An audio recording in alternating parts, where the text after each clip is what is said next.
ಜೈ ರಾಮಕೃಷ್ಣ. ನಮಸ್ತೆ. ಸ್ವಾಮಿ ವಿವೇಕಾನಂದರ ಪತ್ರಮಾಲೆ ಗ್ರಂಥಾಧ್ಯಯನಕ್ಕೆ ತಮ್ಮೆಲ್ಲರಿಗೂ ಸ್ವಾಗತ.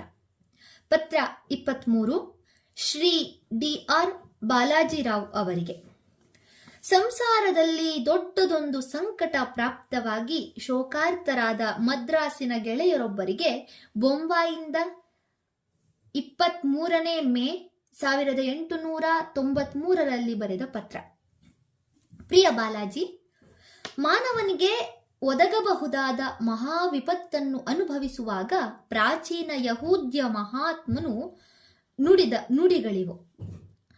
ತಾಯ ಒಡಲಿಂದ ಬೆತ್ತಲೆಯೇ ಬಂದೆ, ಅಲ್ಲಿಗೆ ಬೆತ್ತಲೆಯೇ ಹೋಗುತ್ತೇನೆ.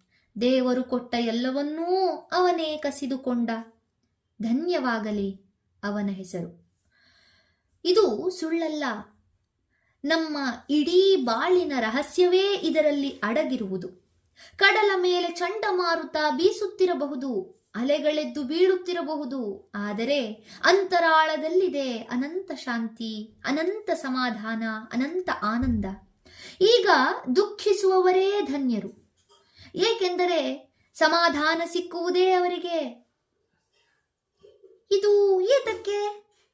ಈ ಸಮಯದಲ್ಲೇ ತಂದೆಯ ಅಳುವಿಗೆ ಹಿಸುಕುತ್ತಿರುವಾಗ, ದುಃಖ ನಿರಾಶೆಗಳ ಭಾರದಲ್ಲಿ ಕುಗ್ಗಿ ಹೋದಾಗ, ನಮ್ಮ ಕಾಲಿನ ಕೆಳಗೆ ಇರುವ ಜಗತ್ತೇ ಕಳಚಿ ಬಿದ್ದಂತೆ ತೋರುವಾಗ, ಭೇದಿಸಲಾಗದ ದುಃಖ ನಿರಾಶೆಯ ಕಾರ್ಮೋಡಗಳು ಆಗಸವನ್ನು ಕವಿದಿರುವಾಗ,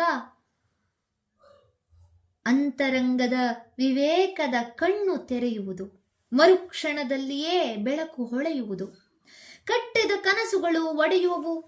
ಆಗಲೇ ಜಗತ್ತಿನಲ್ಲಿ ಅತ್ಯಂತ ರಹಸ್ಯವಾದ ಸತ್ಯದ ಎದುರಿಗೆ ನಾವು ಅರಿಯದೆ ನಿಲ್ಲುವೆವು. ಅನೇಕ ಕ್ಷುದ್ರ ವ್ಯಕ್ತಿಗಳನ್ನು ಮುಳುಗಿಸುವಂತಹ ದುಃಖದ ಭಾರವನ್ನು ತಡೆದು ನಿಲ್ಲುವವನೇ ಪ್ರತಿಭಾವಂತನು, ಶಕ್ತಿಶಾಲಿಯು, ಸಾಹಸಪ್ರಿಯನು. ಆಗಲೇ ಅವನು ಅನಂತವೂ ಪವಿತ್ರವೂ ಚಿದಾನಂದವೂ ಆದ, ಬೇರೆ ಬೇರೆ ನಾಮಗಳಿಂದ ಬೇರೆ ಬೇರೆ ದೇಶಗಳಲ್ಲಿ ಪೂಜೆಗೊಳ್ಳುವ ದೇವನನ್ನು ಕಾಣುವುದು. ಆಗ ನಮ್ಮನ್ನು ಈ ದುಃಖದ ಬಿಲಕ್ಕೆ ಕಟ್ಟಿರುವ ಬಂಧನಗಳೆಲ್ಲ ಕ್ಷಣಕಾಲವಾದರೂ ಸಡಿಲವಾಗಿ ನಮ್ಮ ಆತ್ಮವು ಭಗವಂತನ ಸಮೀಪಕ್ಕೆ ಕರೆದೊಯ್ಯಲ್ಪಡುವುದು. ದುಷ್ಟರು ಕೊಡುವ ಕಷ್ಟ ಮುಟ್ಟಲಾರದು ಅಲ್ಲಿ. ಬಳಲಿದವರಿಗೆ ವಿಶ್ರಾಂತಿಯನ್ನು ಕೊಡುವ ಬೀಡದು. ಸಹೋದರನೇ, ಹಗಲು ರಾತ್ರಿ ದೇವರಿಗೆ ಪ್ರಾರ್ಥನೆ ಮಾಡುವುದನ್ನು ಬಿಡಬೇಡ. ನಿನ್ನ ಇಚ್ಛೆ ನೆರವೇರಲಿ ಎಂಬುದನ್ನು ಹಗಲು ರಾತ್ರಿ ಉಚ್ಚರಿಸಲು ಮರೆಯಬೇಡ. ಏಕೆಂದರೆ ಪ್ರಶ್ನಿಸುವುದಲ್ಲ ನಮ್ಮ ಕೆಲಸ, ಮಾಡುವುದು ಮತ್ತು ಮಡಿಯುವುದು ಮಾತ್ರ ನಮ್ಮ ಕೆಲಸ.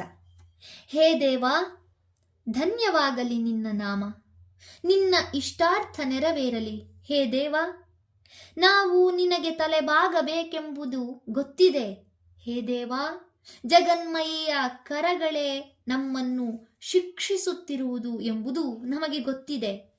ಮನಸ್ಸೇನೋ ಅನುಭವಿಸುವುದಕ್ಕೆ ಸಿದ್ಧವಾಗಿರುವುದು, ಆದರೆ ದೇಹ ದುರ್ಬಲವಾಗಿರುವುದು. ಹೇ ಪ್ರೇಮಮಯ ತಂದೆ, ನಿನ್ನ ವಂಶನಾಶವನ್ನು ನಿನ್ನ ಕಣ್ಣೆದುರಿಗೆ ಕೈ ಕಟ್ಟಿಕೊಂಡು ನೋಡಿದವನು ನೀನು. ಹೇ ದೇವಾ, ಬಾ. ಹೇ ಗುರುವರ್ಯನೇ, ಬಾ. ಯೋಧನ ಕೆಲಸ ಆಣತಿಯನ್ನು ಪಾಲಿಸುವುದು, ಮರು ಮಾತನಾಡದಿರುವುದು ಎಂಬುದನ್ನು ಬೋಧಿಸಿದಾತನು ನೀನು. ಹೇ ದೇವಾ, ಹೇ ಪಾರ್ಥಸಾರಥಿ, ಬಾ ಎನ್ನೆಡೆಗೆ. ಭಗವಂತನಲ್ಲಿ ಶರಣಾಗತನಾಗುವುದೇ ಜೀವನದ ಪರಮ ಗುರಿ ಎಂಬ ಸಂದೇಶವನ್ನು ಪಾರ್ಥನಿಗೆ ಹಿಂದೆ ಬೋಧಿಸಿದೆ. ಅದನ್ನೇ ನನಗೂ ಉಪದೇಶಿಸು. ಹಿಂದಿನ ಮಹಾಪುರುಷರೊಂದಿಗೆ ನಾನು ಮನಸ್ಸು ಗಟ್ಟಿ ಮಾಡಿ ಓಂ ಶ್ರೀ ಕೃಷ್ಣಾರ್ಪಣಮಸ್ತು ಎಂದು ಶರಣಾಗತನಾಗಿ ಬಿಡುವೆನು. ಭಗವಂತ ನಿನಗೆ ಶಾಂತಿಯನ್ನು ಕೊಡಲಿ ಎಂಬುದೇ ಹಗಲಿರುಳು ನನ್ನ ಪ್ರಾರ್ಥನೆ. ವಿವೇಕಾನಂದ. ಧನ್ಯವಾದಗಳು. ಮುಂದುವರಿದ ಪತ್ರಮಾಲೆ ಮುಂದಿನ ಸಂಚಿಕೆಯಲ್ಲಿ. ಓಂ ಶಾಂತಿ ಶಾಂತಿ ಶಾಂತಿ. ಹರಿ ಓಂ ತತ್ಸತ್. ಶ್ರೀರಾಮಕೃಷ್ಣಾರ್ಪಣಮಸ್ತು. ಸರ್ವೇ ಜನಾ ಸುಖಿನೋ ಭವಂತು. ಜೈ ಶ್ರೀಮಾತಾ.